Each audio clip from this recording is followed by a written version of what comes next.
Olá, boa noite. Eu sou William Galvão e começa agora o Jornal da Justiça desta quinta-feira, 17 de agosto. O plenário do Supremo Tribunal Federal forma a maioria de votos a favor da implantação obrigatória do juiz das garantias em todo o país. Esse é um dos destaques de hoje. E você acompanha também nesta edição. Pagamento de adicional de insalubridade a profissionais de limpeza em hotéis é questionado no Supremo. Superior Tribunal de Justiça determina que plano de saúde pague o congelamento de óvulos de paciente em quimioterapia. E ainda, juiz do Distrito Federal decide que homem transgênero tem direito a medidas protetivas da Lei Maria da Penha.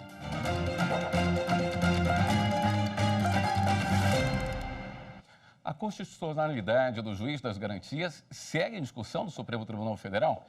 Na sessão desta tarde, o plenário formou maioria pela obrigatoriedade de implementação do modelo. Repórter Marta Ferreira tem mais detalhes.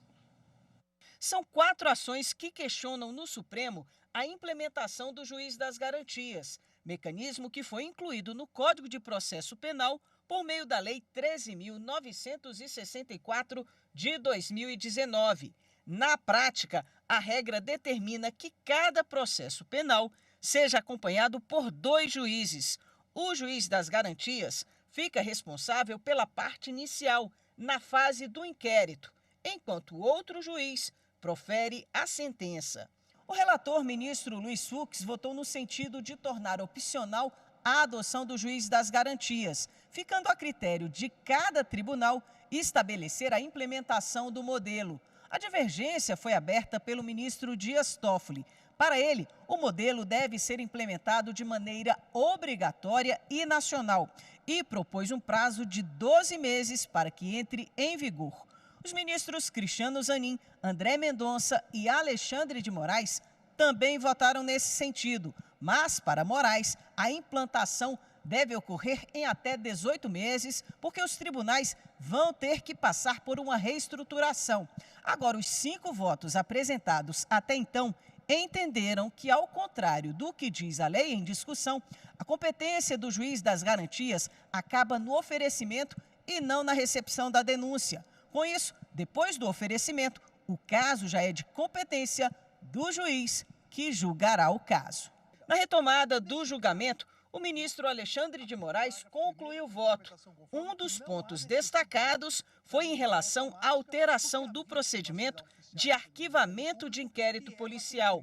Moraes propôs o seguinte: nos casos em que não há a personificação da vítima, principalmente nos crimes contra a administração pública, nos crimes contra a democracia, na nova lei de defesa da democracia, não há uma vítima.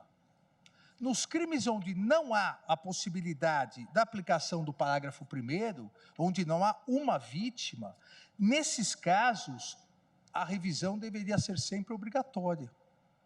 Então, nos crimes contra a administração pública, nos crimes de defesa da democracia, nos crimes onde não existe uma vítima especificada, uma vítima determinada, onde a vítima é toda a sociedade, quem vai poder pedir a revisão? Não há essa previsão.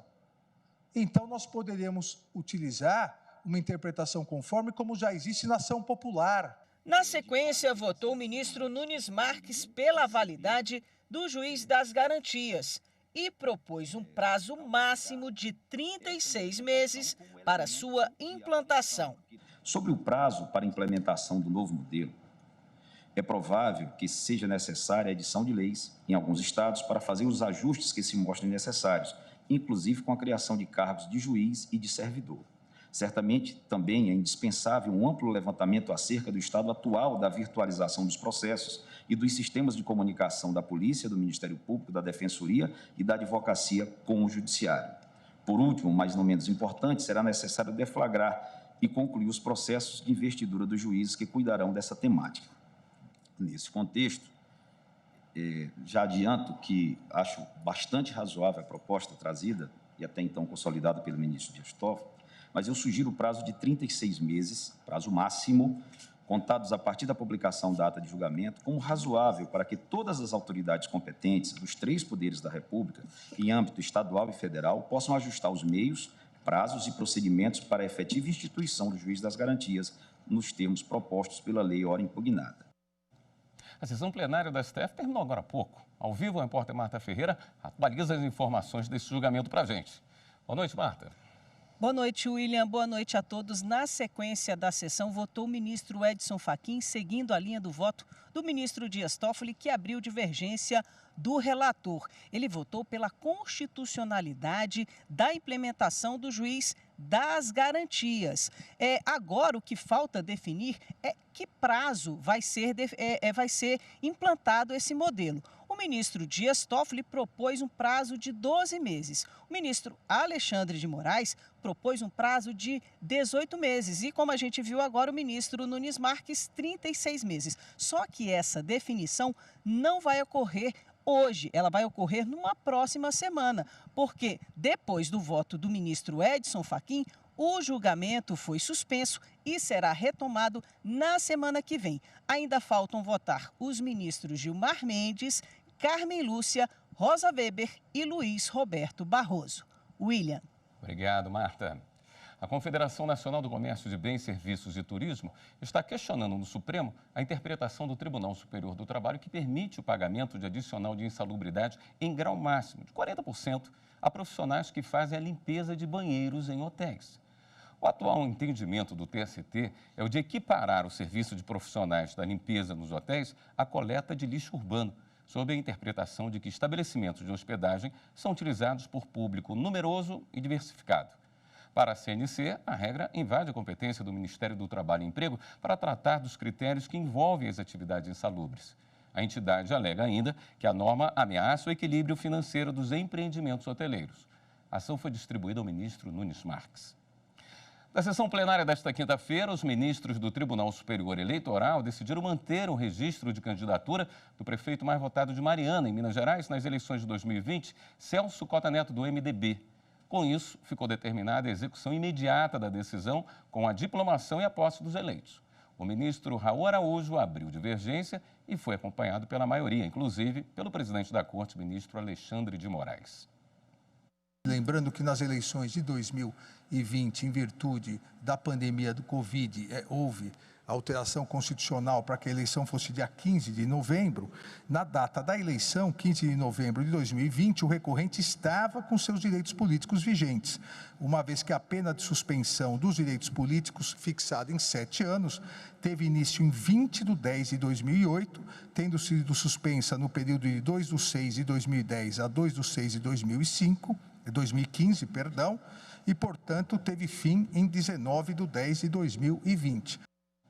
O plenário do TSE também manteve a multa de R$ 5.000 aplicada ao candidato a governador do Espírito Santo, Charles Pimentel, que contratou impulsionamento de propaganda negativa pela internet contra Renato Casagrande, reeleito governador do estado. A ilicitude da propaganda não consiste no seu conteúdo, mas sim no fato de que o impulsionamento só é permitido para propaganda positiva, a favor do próprio candidato, não para propaganda negativa. As pessoas falam mal de governo e quem é governante que se propõe a uma reeleição está sujeito a falar daquilo que é o desempenho dele. Dizer que o governo é ineficiente, que há insegurança, não há possibilidade de a gente dizer que isso aqui está errado. Agora, eu só vou acompanhar, presidente, porque eu estou dizendo e reafirmando que é a legislação e a nossa jurisprudência. Impulsionamento só para beneficiar. A seguir, juiz decide que homem transgênero tem direito a medidas protetivas da Lei Maria da Penha. Voltamos em instantes.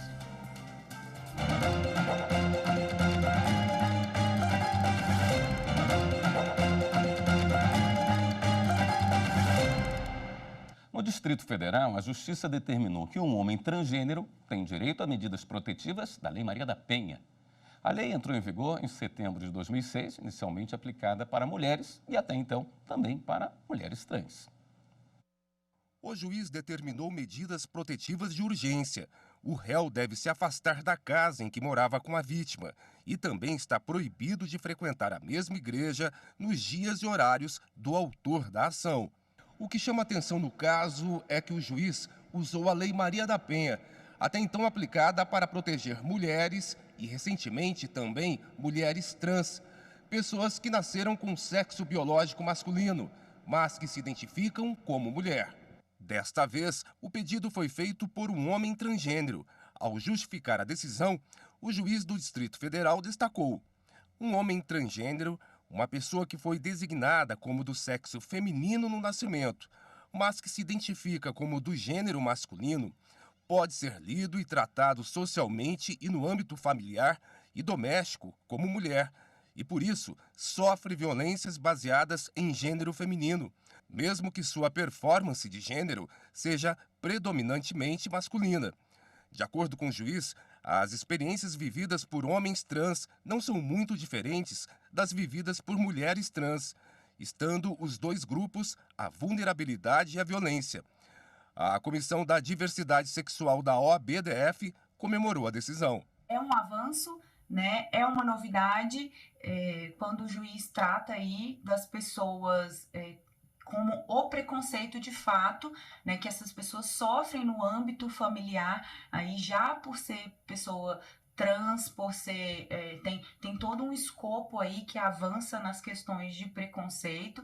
Então, a decisão é uma decisão que traz inovação e que nos deixa aí na expectativa ainda, sem saber como é que o TJ vai avançar sobre esse caso, sobre essa decisão, e também como isso vai ser entendido aí nas cortes superiores, porque até o momento, né, a decisão do STJ é de que a aplicação da Lei Maria da Penha são para mulheres trans, mulheres que se identificam, né?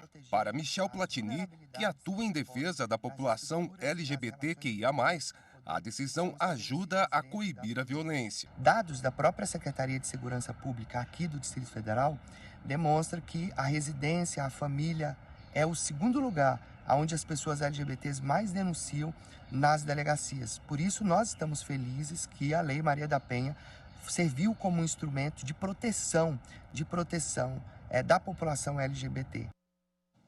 O Superior Tribunal de Justiça decidiu que o plano de saúde deve pagar o congelamento de óvulos para paciente até o fim da quimioterapia. A decisão dos ministros da terceira turma do STJ foi unânime. Viviane Novaes. A decisão atende ao pedido de uma paciente de 24 anos com câncer de mama. Os médicos orientaram que ela congelasse os óvulos antes de começar a quimioterapia. O tratamento poderia causar infertilidade, mas o plano de saúde se recusou a fazer o procedimento. A mulher, então, congelou os óvulos por conta própria. O custo foi de R$18 mil. A paciente entrou na justiça para receber o dinheiro e as instâncias ordinárias condenaram a operadora do plano de saúde a reembolsar o valor.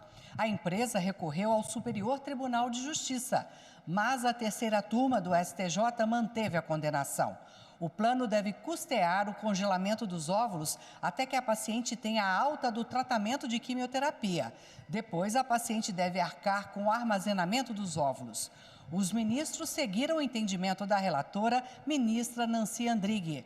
De acordo com a ministra, se o plano cobre a quimioterapia, também deve custear procedimentos para prevenir a infertilidade, o que é um dos efeitos colaterais do tratamento. O Ministério Público Federal denunciou a ex-prefeita de Valença, do Piauí, por superfaturar uma licitação em quase 400% durante a pandemia da Covid-19. Adeline Machado tem as informações. A ex-prefeita e outras 3 pessoas são acusadas por desvio de recursos públicos durante a pandemia de Covid-19.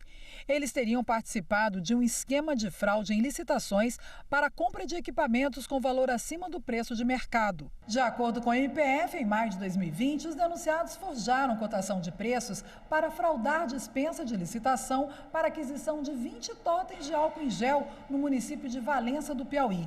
A prefeita determinou, na ocasião, a contratação de uma empresa no valor de R$59 mil. No entanto, o MPF realizou cotação de preços para delimitar o valor de mercado dos totens e constatou que o preço médio à época seria de R$355. Na denúncia, o Ministério Público Federal requer o sequestro de bens dos acusados, além da obrigação de reparar os danos materiais sofridos pelo Ministério da Saúde, no valor mínimo de R$ 47 mil, a ser atualizado no momento da condenação. Os denunciados têm o prazo de 10 dias para responder à acusação do MPF. Poder Judiciário de Mato Grosso promove o Mutirão Pai Presente. No próximo bloco a gente mostra como funciona essa ação. Voltamos já.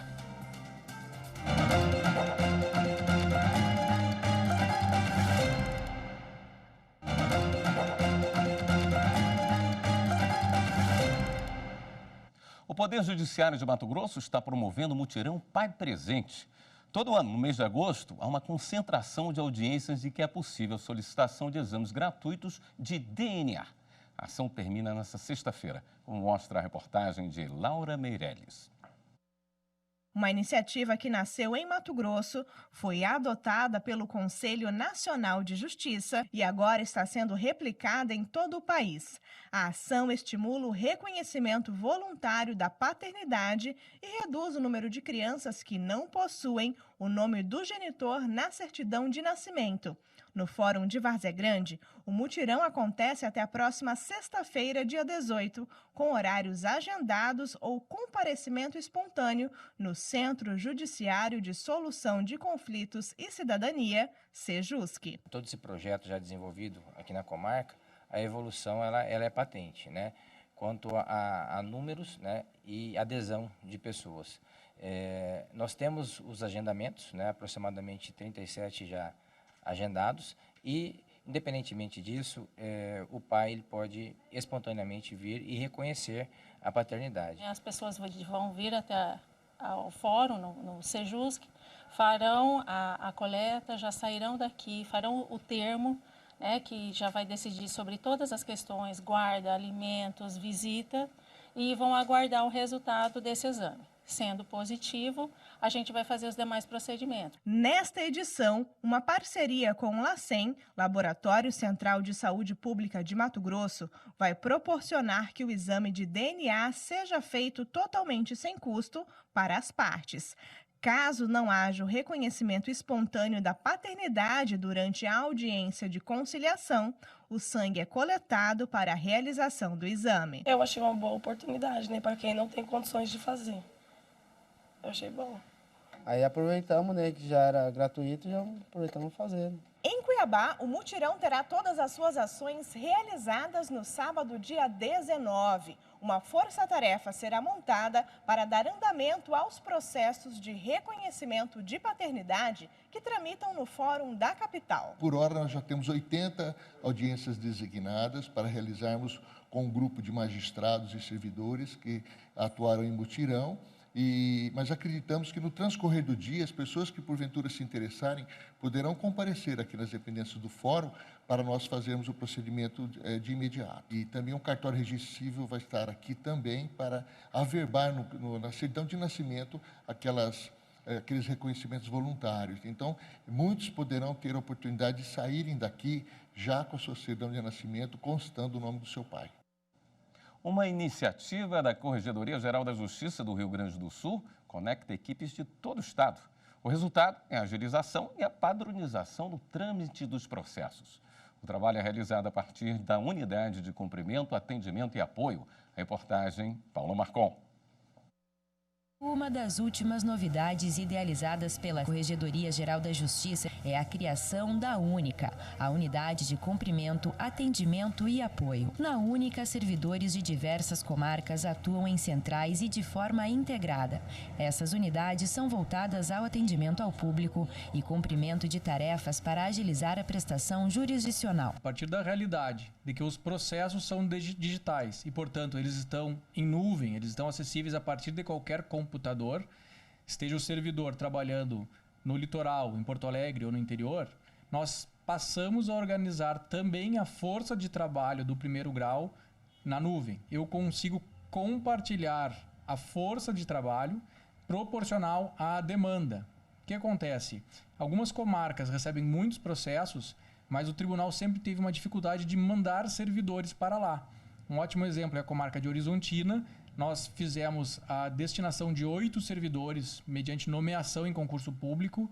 Dos 8 servidores, somente um aceitou a nomeação e foi de fato para Horizontina. Alguns servidores, hipoteticamente falando, de Caxias do Sul ou de Porto Alegre, estão fazendo a triagem, a análise das petições de Horizontina e dizendo: esse processo precisa de um despacho. Faz a conclusão, esse processo precisa ir para a contadoria. E a gente, dessa forma, equaliza a jurisdição no Estado. A Multicom é um dos braços da Única. É um grande cartório na nuvem. Um novo conceito de trabalho que amplia e conecta equipes de todas as comarcas do Rio Grande do Sul. Nós usamos a lógica da fila única para o Estado inteiro, ou seja, atendimento por ordem de chegada, atendimento cronológico. Não existe mais uma comarca, uma unidade que está em dia, que não tem processos aguardando, normalmente porque tinha mais servidor por processo do que outra comarca que aguardava meses e meses pela mesma tarefa, porque tinha mais processo por servidor. O atendimento aos advogados e partes também é aprimorado com essa nova forma de atuação, mas a atribuição de decidir permanece nas unidades jurisdicionais. Agora a gente fala de uma ação importante do Judiciário de Rondônia, na aldeia do povo indígena Caritiana. O atendimento jurisdicional realizou 52 audiências com 26 uniões estáveis convertidas em casamentos civis. Confira na reportagem de Adriel Diniz. Por dentro da floresta amazônica, uma estrada sinuosa leva até a aldeia central do povo indígena Caritiana. Com a sala de audiência improvisada no pátio da escola, os casais chegam para a celebração da conversão da união estável que já tem em casamento civil, de papel passado, no cartório. Um casamento é mais importante, né, para se casar nos papéis. A gente já foi casado em cultura, né? Esse meu vestimento é para me casar como representando os povos indígenas casando em papel, né? Quando a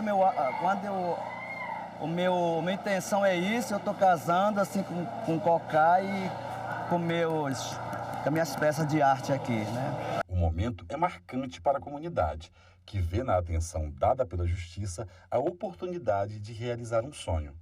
Estou muito emocionada, agradeço meu pai que alugou meu vestido de noiva. Primeiramente eu agradeço a Deus, em segundo eu agradeço meu pai. Quanto tempo você já está junto já? 3 anos. Você já tem filhos? Já tenho uma filha. Para o noivo, o casamento é um reforço para a união. Pai, tenho muita alegria em casar com ela aí, porque o nosso relacionamento está indo bem. Tenho muita alegria em casar com ela. O atendimento ocorreu como parte da Operação Justiça Rápida, que leva o atendimento jurisdicional a comunidades mais distantes. O serviço é realizado pelo Tribunal de Justiça do Estado de Rondônia, por meio do Núcleo Permanente de Soluções de Conflitos e Cidadania, o NUPEMEC. Para o juiz que coordena a ação, a presença do judiciário é fundamental. É uma atuação do Poder Judiciário, mas no sentido maior é uma atuação do próprio Estado, né? De chegar até essas pessoas que estão mais longe, que estão mais afastadas e que têm uma carência muito grande, sobretudo de reconhecimento de direitos. Aqui nós vimos uma quantidade muito grande de união estável, de pessoas que são casadas no costume local deles, mas que não têm a comprovação dessa convivência conjugal. E que nas suas relações com o mundo aí fora precisam dessa comprovação. É muito importante, ações dessas são muito importantes. Esta edição do Jornal da Justiça fica por aqui. Obrigado pela sua companhia, ótima noite para você.